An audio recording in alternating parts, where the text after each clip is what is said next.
That's okay.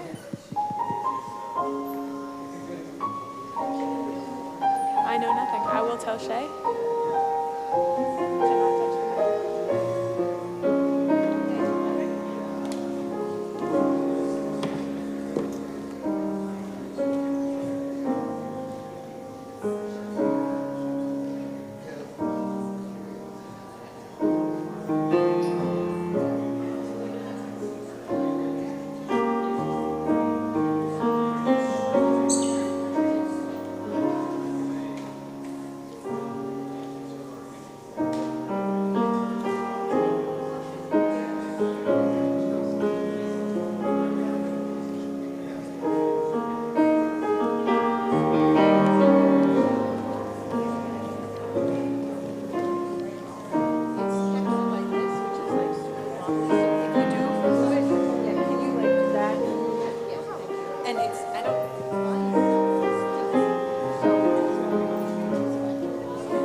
Good morning.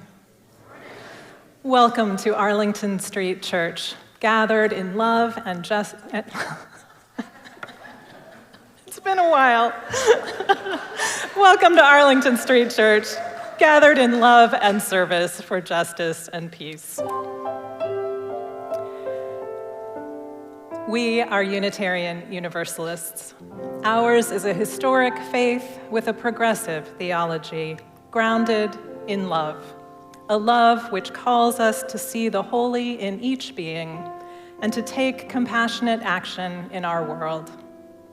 In this space, we gather with open minds, open hearts, and open hands to practice acceptance, forgiveness, and love. Welcoming people of all nations, all creeds, all ages, all genders, all cultures, and all kinds of love. Whether you're here every week, came today for the first time, or stop in once in a while, we celebrate all of who you are and all you are becoming. You are welcome here.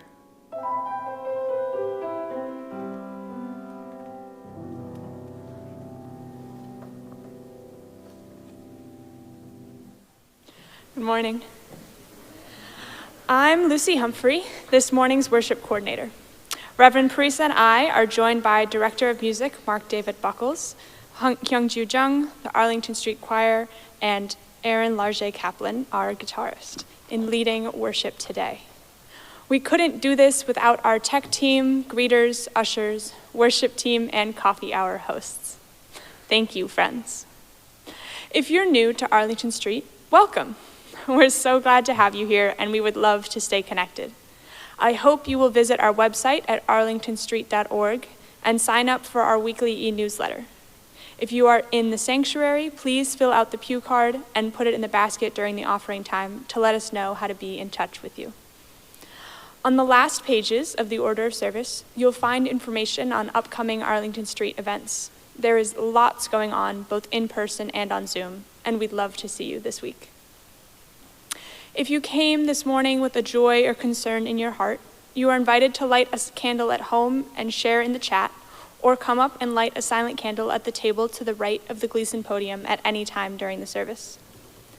I hope all of you in the in-person congregation will plan to join us in the Hunnewell Chapel right through the leather door up front after the service. Those of you on Zoom are invited to stay on for remote fellowship as well. We have a special moment of appreciation this morning, and I'd like to invite Reverend Allie and Fran Peterson to come forward.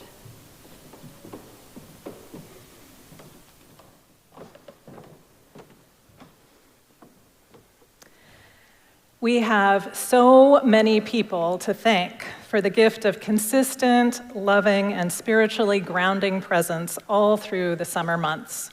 Our tech team, our ushers and greeters, our summer preachers, and our worship team. If you're part of any of those groups, would you please stand or raise your hand on Zoom so we can appreciate you? Woo. Thank you all.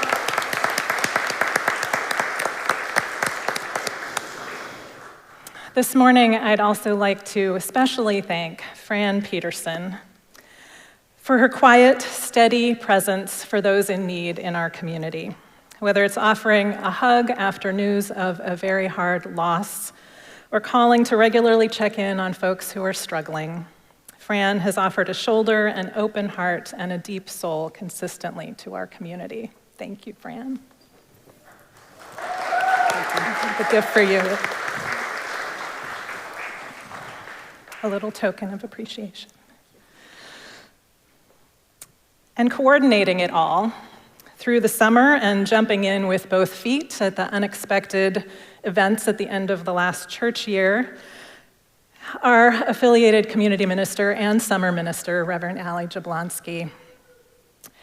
Whether it was helping to coordinate a beautiful send-off for the Reverend Beth Robbins, pitching in for a memorial service, leading the weekly minister's tea, receiving news on her way to the church of the death of a pillar of this community and turning it around into a beautiful tribute within an hour, Reverend Allie has offered her all to us these past few months and few years, And we are so grateful to you, Allie. Thank you.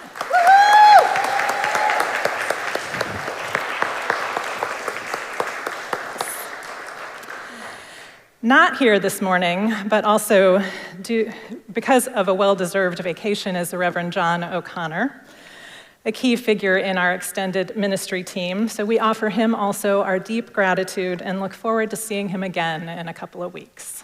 Thanks, everyone.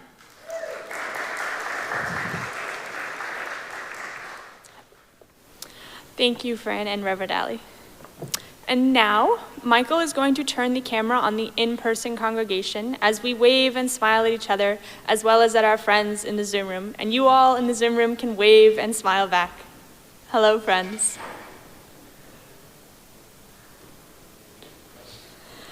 Let's all engage that Arlington Street spirit of welcome that transcends physical distance as we greet one another, heart to heart.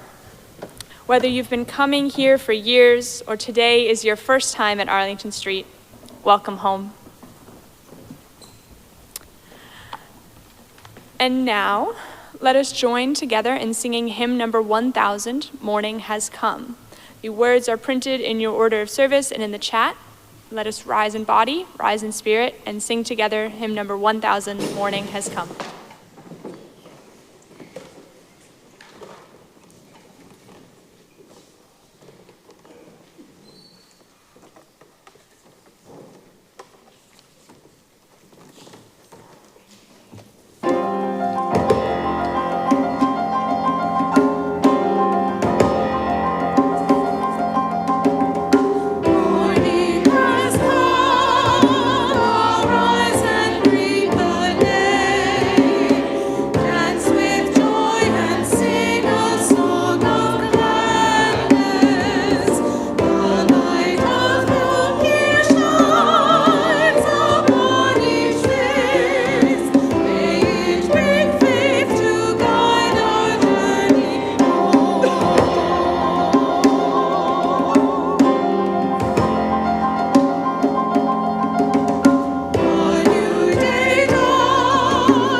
So glorious to hear the choir again.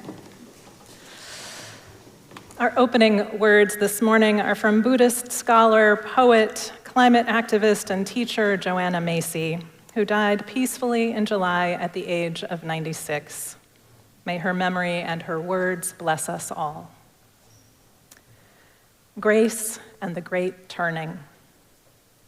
When you act on behalf of something greater than yourself, you begin to feel it acting through you with a power greater than your own. This is grace. Today, as we take risks for the sake of something greater than our separate individual lives, we are feeling graced by other beings and by Earth itself. Those with whom and on whose behalf we act give us strength and eloquence and staying power we didn't know we had. We just need to practice knowing that, remembering that we are sustained by each other in the web of life, Our true power comes as a gift like grace, because in truth, it is sustained by others. If we practice drawing on the wisdom and beauty and strength of our fellow human beings and our fellow species, we can go into any situation and trust that the courage and intelligence required will be supplied. We light our chalice this morning, trusting in that grace to carry us.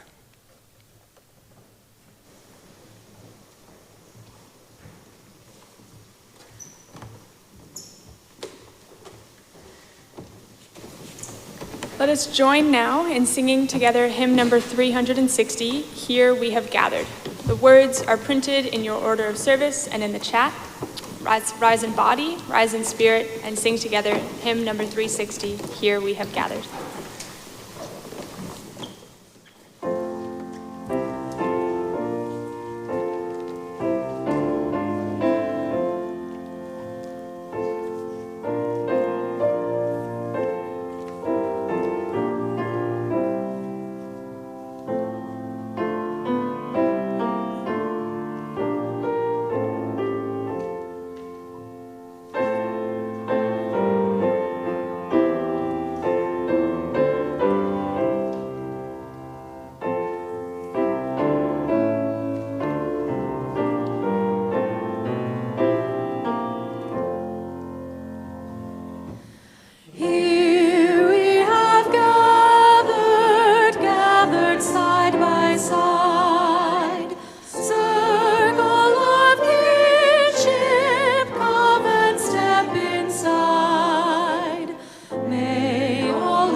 For our treasured ritual of sharing community candles of sorrow and joy. In addition to sharing our sorrows and joys this morning, let's reach out to one another in the weeks ahead, staying connected. May these times remind us of how very precious this beloved community is. We need one another. Whether together or apart, may we stay very close. Let's join in singing Sanctuary. The words are printed in your order of service and in the chat.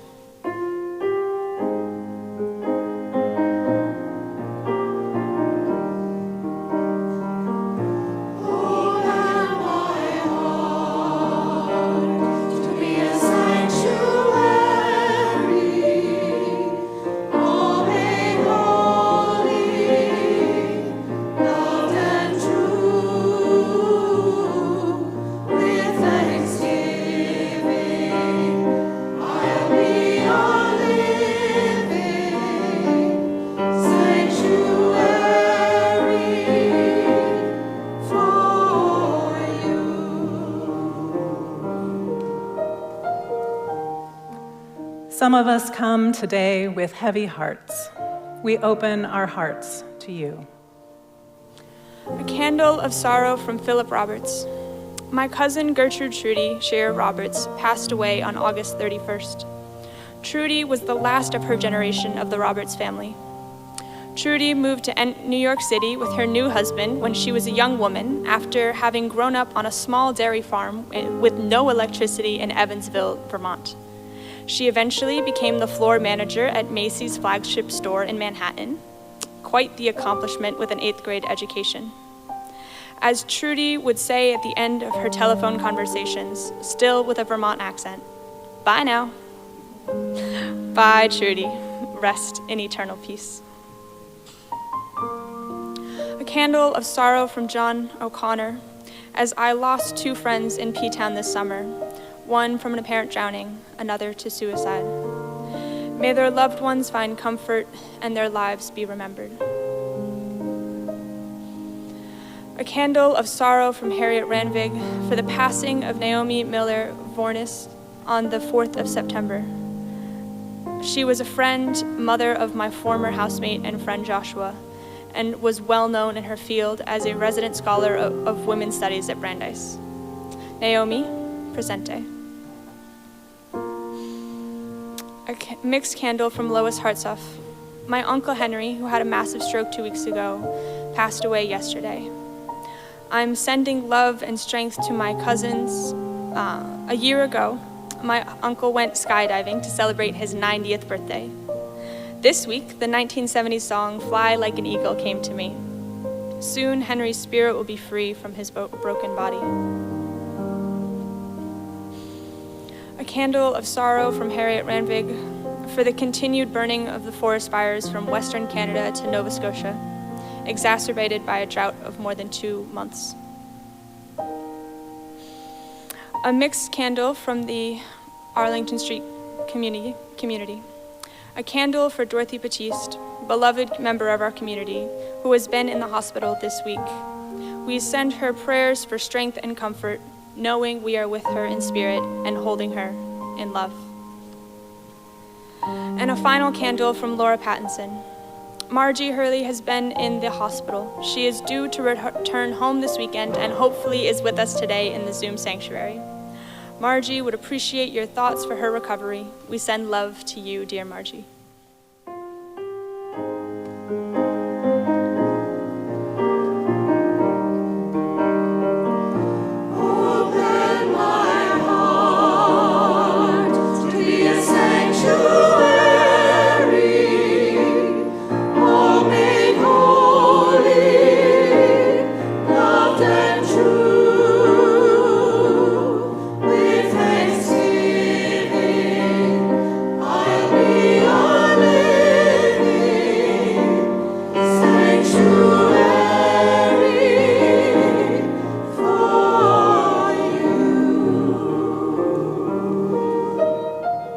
Some of us come today in joy.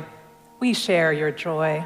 A candle of joy for Daryl Waters, who has returned home from rehab and continues to recover from his ankle injury. A candle of joy from me for all the wonderful people I am so lucky to know and the communities I am a part of. My life is busy and the better for it. And a final candle of joy Reverend Pritza is so grateful to be back at Arlington Street for a new congregational year and to have the privilege of accompanying you all through this transitional time.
All the sorrows and all the joys we hold in our hearts, we light a silent candle to remember and to rejoice.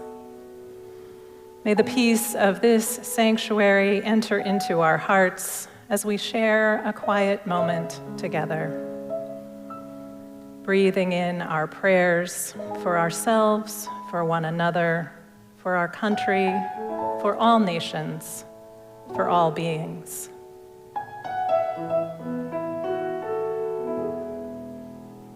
Amen. Please join in saying the affirmation and covenant of this beloved spiritual community. The words are printed in your order of service and in the chat.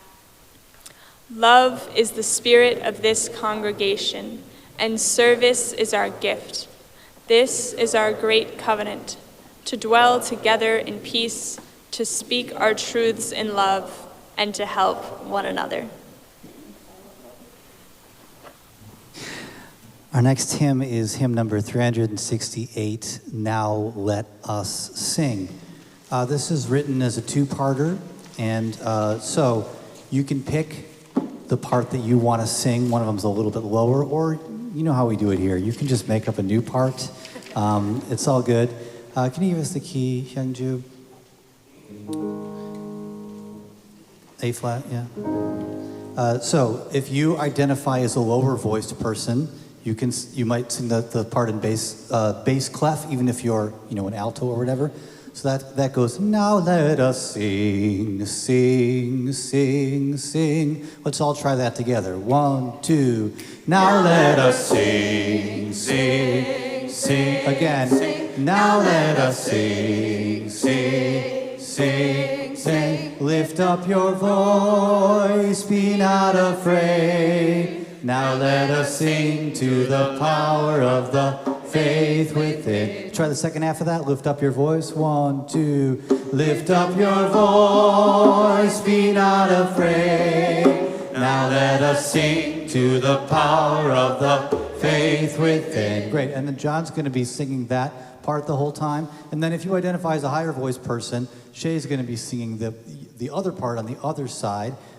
Which is in the treble clef at the top of the staff. Let's try that. Sing to the power, ready, and 1. Sing to the power of the faith within. Sing to the power of the faith within. Lift up your voice. Lift up your voice, be not afraid. Sing to the power of the faith within. Great, and that's all there is to it. The word faith is going to change to some other nouns that we like to celebrate, like love and the such. I'll call those out as we go.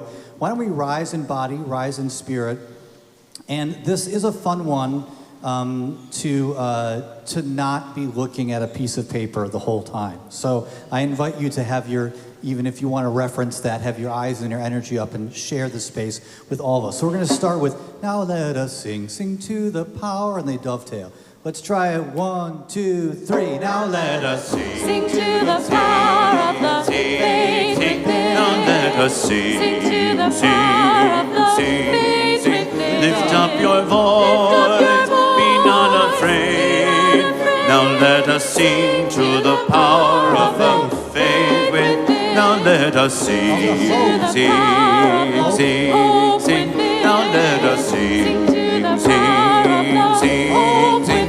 Lift up your voice, be not afraid. Let us sing to the power of the hope within. Now let us sing, sing, sing, sing. Now let us sing, sing, sing, sing. Lift up your voice, be not afraid. Now let us sing to the power of the love within. Now let us sing, sing, sing, sing. Now let us sing, sing, sing, sing. Lift up your voice, be not afraid. Now let us sing to the power of the joy within. Now let us sing, sing, sing, sing. Now let us sing, sing, sing, sing. Lift up your voice, be not afraid. Now let us sing to the power of the faith within.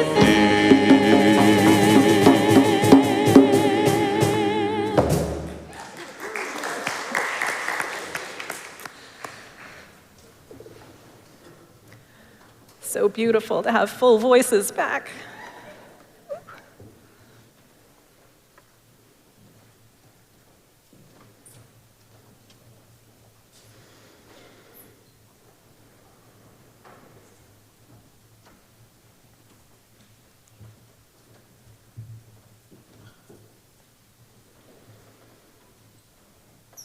Here we have gathered to celebrate and sing, to find our power and connection with one another and with neighbors we have not yet met. To offer comfort in these tough times, to celebrate the joys we carry as reminders that the world is still full of beauty and life and love. It is good to be together, friends. So good. My forced leave for health reasons this summer afforded me more time than I usually have to dwell on some of the deeper dive news stories of deportations, imprisonments, families torn apart, and more vulnerable groups targeted to have their already compromised rights stripped away. Don't worry, I also read some delightful novels and poetry. But that feeling of constriction, of limitation, of anxiety about who would be next and how things were going to unfold was very real. I know it was and is for many of you too. I was thinking about all of those things and all of you as I reflected on this month's worship theme of hospitality. It seems that in the US, at least, folks in New England and in the southern states share a deep connection with a particular symbol of welcome: the pineapple. When I was a newcomer in Boston in the early 1990s, I quickly lost count of the pineapple motifs on welcome signs, stenciled on walls, woven into the upholstery of colonial-era Unitarian Universalist churches I visited. Definitely not native to New England, but clearly a proud symbol. It was obvious that this stranger needed to learn some history. You may already know this, but the roots of the pineapple symbolism go back to the early 16th century, when colonial explorers from Europe were arriving on the shores of Caribbean islands. And they first encountered this strange-looking fruit that held incredible sweetness. The local islanders, the way they knew about that sweetness was that the local islanders offered pineapples to guests as a sign of welcome. The Europeans were charmed and delighted by the symbol and the fruit. So when they returned to their homes, the exotic symbol of the pineapple signaled the safe return of merchants and sailors, and of course, their wealth that came from the exploitation of those islands and their people. In Europe at that time, very few fruits were available, and they were only available for limited times of the year. The very wealthy were the only ones who could enjoy the fruit.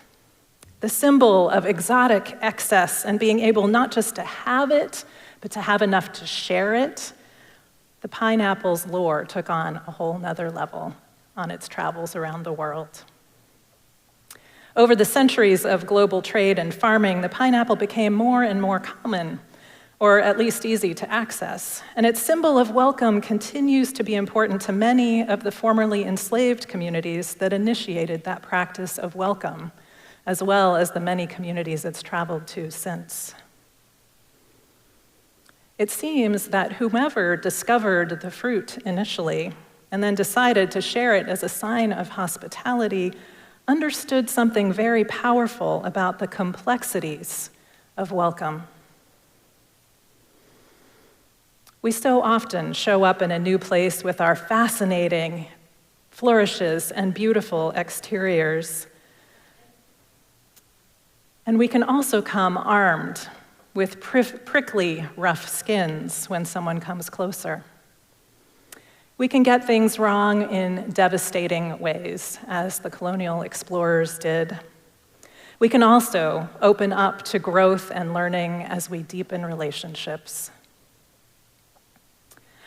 Hospitality in much of the world tends to assume the presence of two parties, a host and a guest.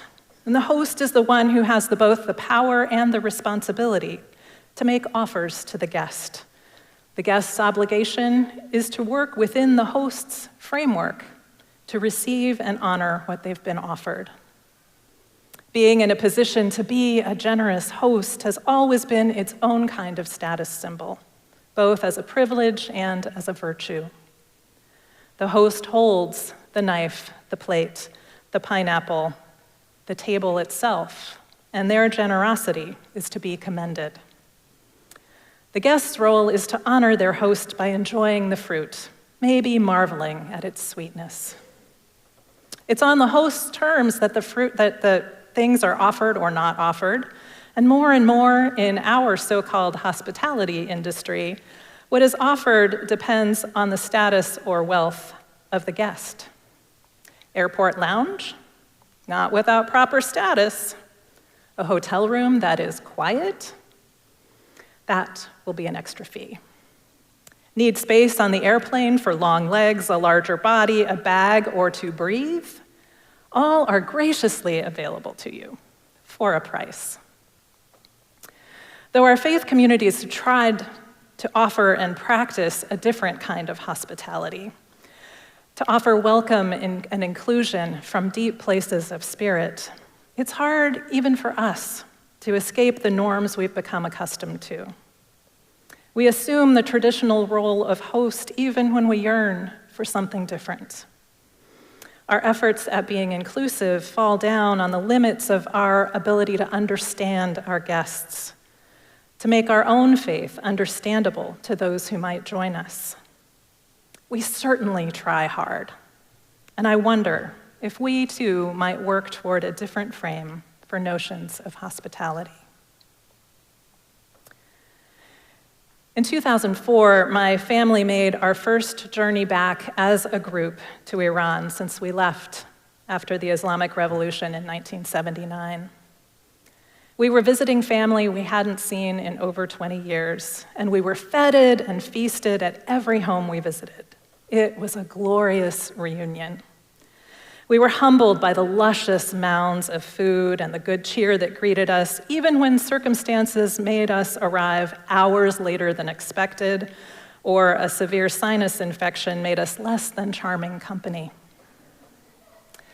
My Iranian father, now of blessed memory, was our tour guide, and we knew him from our life in the US to be someone who was very susceptible to the charms of strangers, especially men who complimented his intellect or his poetry. Often, this worked out well, but in some notable cases, it did not. So, when he announced that the taxi driver who, was randomly in the queue picking us up from the airport in Shiraz was going to return the next day to take us on a private tour to the ancient palace of Persepolis, we were a little leery. Were we going to be taken for a ride in more than the literal sense? My sisters and I exchanged some worried glances and a little dark humor about what our fates might be. But when the taxi driver pulled up ahead of a second car driven by a friend to accommodate our large group, there wasn't any choice but to get in. Again, worried looks. And I held our then one-year-old son close as we buckled in for the hour-long journey. Driving through the countryside in the very aged, though well-maintained cars, all seemed well. The landscape was the beautiful high desert I remembered from my childhood, the sights and smells and sounds, taking me into a nostalgic reverie. When both cars pulled over at what seemed to be a random place on the side of the road, and I snapped back into fear. What was happening? Car trouble? My father was our only fluent Persian speaker in the group, and he seemed to think this was perfectly all right. That was a little comfort. We all piled out of the cars, standing on a grassy shoulder of the road, while my father chatted happily with the drivers. Within a few minutes, the trunks of both cars popped open. A big carpet came out and was laid on the grass. Ceramic dishes, real silverware, glass teacups passed around. And then big pots of stew and sheets of traditional flatbread emerged. We were having lunch. A full, real meal prepared by our driver's spouses early that morning and somehow kept warm during the drive. Oh, yes. A private tour here meant more than just getting us from point A to point B. These men weren't just drivers with a destination. They were hosts offering us a full experience of care. Our frame of reference was the exchange of payment for services from strangers, nothing more, nothing less. And while, of course, those drivers did expect to be paid as agreed, their idea of their job was to provide an experience of comfort and welcome and community. Hassan and Jamshid joined us in conversation over lunch, told us about their families, shared their own memories of the ruins. We were not any longer in separate roles. We were companions for the day, meant to know each other. Humbled by their generosity, embarrassed by my own cynicism, all of our hearts and minds grew a lot that day. It turns out that the Latin root of our word hospitality, hospice, originally meant both guest and host. No difference between the two. Anglican writer Sam Wells points out that the better term for both hospitality and for our efforts in faith communities to offer inclusion is common discovery. It's not, you can belong in my club because I'm generous. It's, being with you is showing me there's something beyond us both, toward which we're heading, and to which I'm realizing you might be closer than I am. Let's make our way there together. The holy opportunity isn't to be the one offering the invitation or helping someone become more like us. It is to become sacred companions. Now, if sacred companionship sounds a little too lofty for you, it may be comforting to know that it doesn't have to be that intense, at least not at first. Behavioral scientists Maya Rosenyak-Milon and Erica Boothby have found evidence that the strongest connections between strangers are built when we can engage in playful, imaginative banter together, creating a shared world unique to our encounter. The example they share is of a first meeting between two people that begins with a typical small talk question. How was your weekend? I spent way too much time watching people make tiny food on TikTok. Whoa, like dollhouse size? Yes, if you want to learn how to make lasagna in a bottle cap, let me know. That's hilarious. We could organize a tiny food potluck and fit the entire spread on this coaster. And we'd need tiny furniture too. Should we ask that guy over there wearing Carhartt to build it? It starts like that, just a silly little exchange. A shared world is built. Imagination takes flight. Their research has shown that relationships that include building this kind of shared reality feel closer and experience the relationship as more supportive. They're more able to meet the challenges of the world because they already have a practice of creative imagination together. The work of mutual aid that got amazing traction during COVID and now is needed more than any of us might have wished does just this on a really practical level.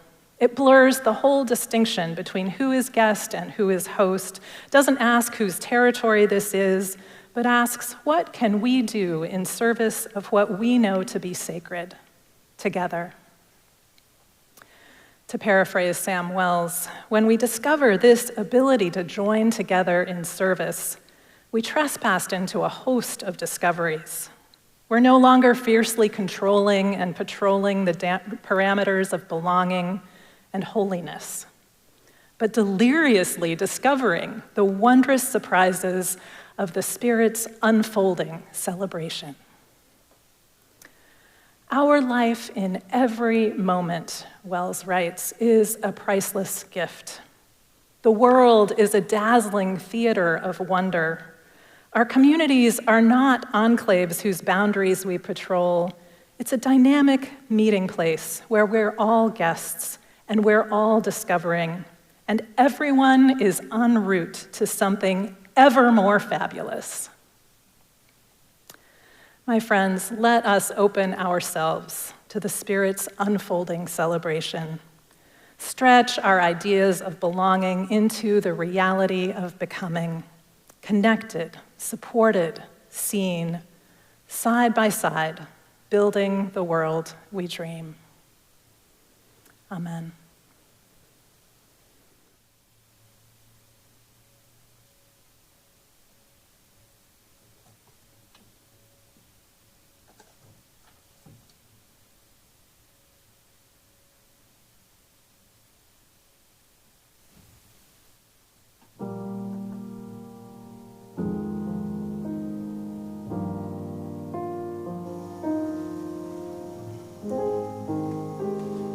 Listen to this morning's anthem. I'd like to invite you to reflect on the ways that you hope to open yourself to new encounters, to building that new reality. Though the threats in our world feel huge and impenetrable, history reminds us that the small actions we choose to take, the intentions we bring to our lives, are what really make change possible. No matter how small, our actions and commitments matter. So in your pew racks, you'll find a little pad of some pineapple sticky notes that look something like this. They might be different colors. Take a note and pass along to your pew neighbors. And then take a few moments to find a word or a phrase that captures what you want to open yourself to this season. What do you want to open yourself to this season? Just a word or phrase. Jot it down. Don't worry about your handwriting. Zoomers, jot down your responses near your computer. Hold on to your notes through the Anthem and Offertory, and we'll have more instructions after the offering.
Thank you. That was lovely. Arlington Street is entirely self-sustaining. It's up to us. Generosity is a key spiritual practice here, and it shows. Thank you for your commitment to our staff, our building, and our beloved spiritual community. Each Sunday, we share our collection plate with a partner in our mission of love, service, justice, and peace. This month, we share our gifts with Boston Interfaith Climate Allies, a grassroots collective of congregations originating from Central Boston, including, but not limited to, Arlington Street Church, Central Reformed Temple, Church of the Covenant, Emmanuel Church, First Church Boston, King's Chapel, Old North Church, Old South Church, St. Cecilia Parish, St. Paul's Cathedral, the Paulus Center, and Trinity Church. Boston Interfaith Climate Allies is organizing the local participation in the Sunway Pilgrimage, part of the International Sunday Action on September 21st, 2025, that celebrates solar and wind and the movement to free our world of fossil fuels. As a participating congregation, our gifts support local efforts for interfaith climate justice work. Growing up here, I took to heart the value of community and the connection between all the people of this world. Climate change is affecting all of us, and it is part of my spiritual duty to work towards climate solutions. Climate justice work is important and necessary, and I am proud to help support Arlington Street and this organization in their efforts. Please take a moment now to join me in giving to sustain our beloved Arlington Street and to Boston Interfaith Climate Allies. You can give online at arlingtonstreet.org or find instructions in the order of service or giving via a QR code, Venmo, or text message. You can also mail a check to the church or use the envelopes in the pews, which can be given to the ushers as they come through momentarily with collection plates. Thank you for your generosity.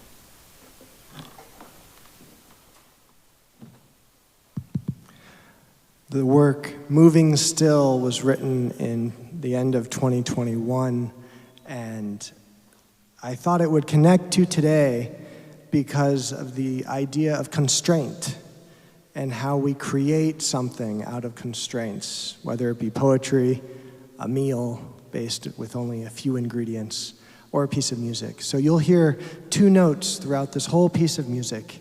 And there are traditions that don't use chords. If you think of Wild Thing, that's a chord progression. And there are traditions that don't have that.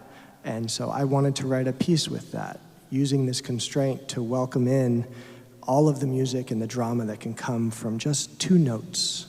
This is Moving Still. It moves a lot, but we don't go anywhere. We stay still. So we're still moving, but we're moving still.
you so much, Aaron. Lifted up and nourished by the generosity we've shared and the glorious music we just heard, we share our hopes for what's to come in our own act of building a shared future. Earlier, I invited you to write a word or phrase in response to the question, what do you want to open yourself to this season? Now I invite those of you who are in the Arlington Street Sanctuary to bring forward those sticky notes you wrote on and stick them to one of these beautiful ribbons on our front table. And for those in the Zoom Sanctuary, to post in the chat your word or phrase, and we will put them on pineapples in the coming week to add to our ribbons. I invite you to come forward as you're ready down the center aisles and return by the side aisles. And whether you're here for the first time or you've been here a very long time, you are welcome to participate in this ritual.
With the taste of sweet pineapple on your tongue, may you find yourself opened to connection through all the means we have listed and those that remain in our hearts.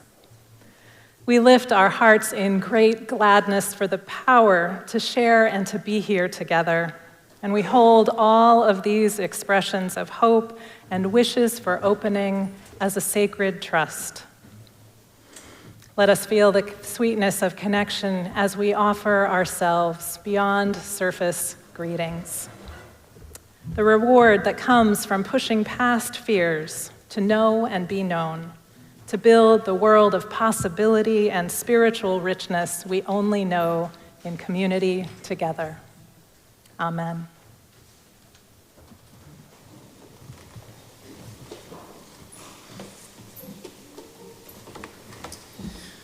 Now let's rise in body, rise in spirit for our final hymn, Answering the Call of Love. Let's sing together.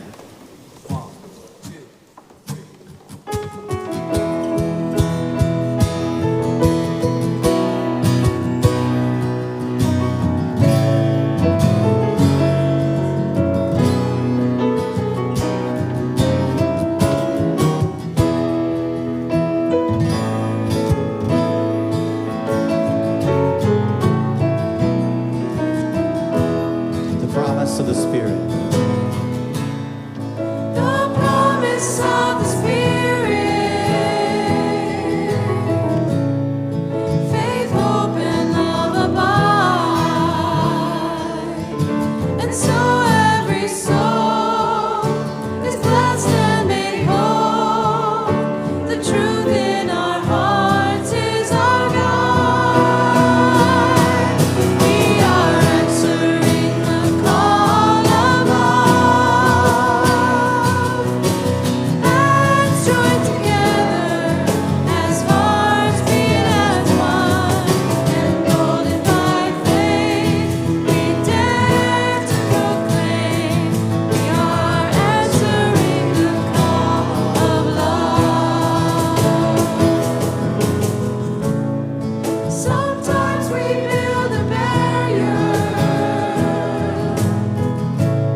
As we begin our benediction, I invite those of you in our Zoom room to touch the sides of your Zoom square, and those in the sanctuary to raise your hands, palms out, touch if you feel comfortable doing so, no requirement.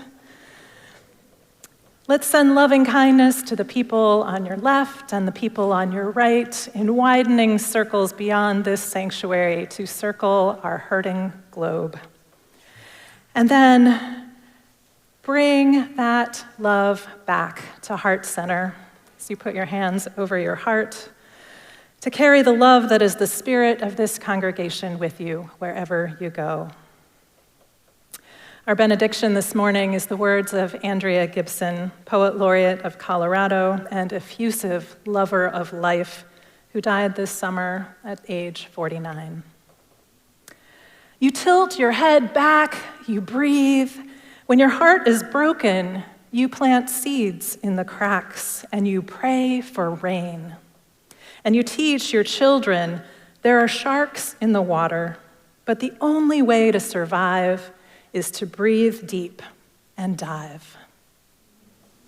May we remember to breathe deep and dive into the possibilities, to water the cracks of our broken hearts, to find a way through this world together. Let us keep this faith, beloveds, and pass it on. The service begins when the service ends. Amen.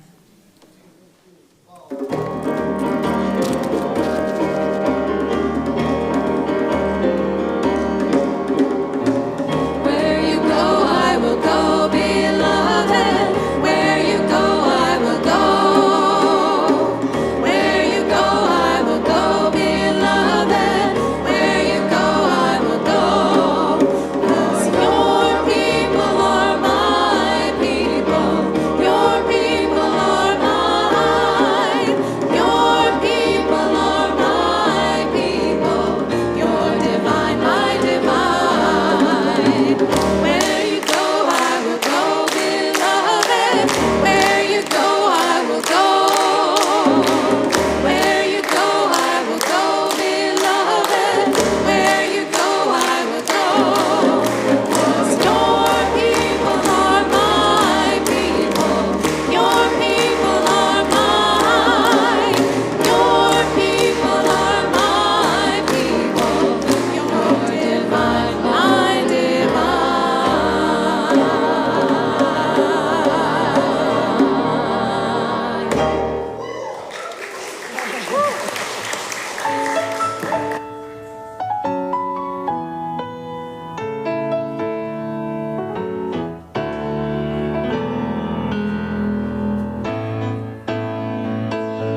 We are located at the corner of Arlington and Boylston Streets, across from the Public Garden in Boston, Massachusetts. Arlington Street Church, gathered in love and service for justice and peace.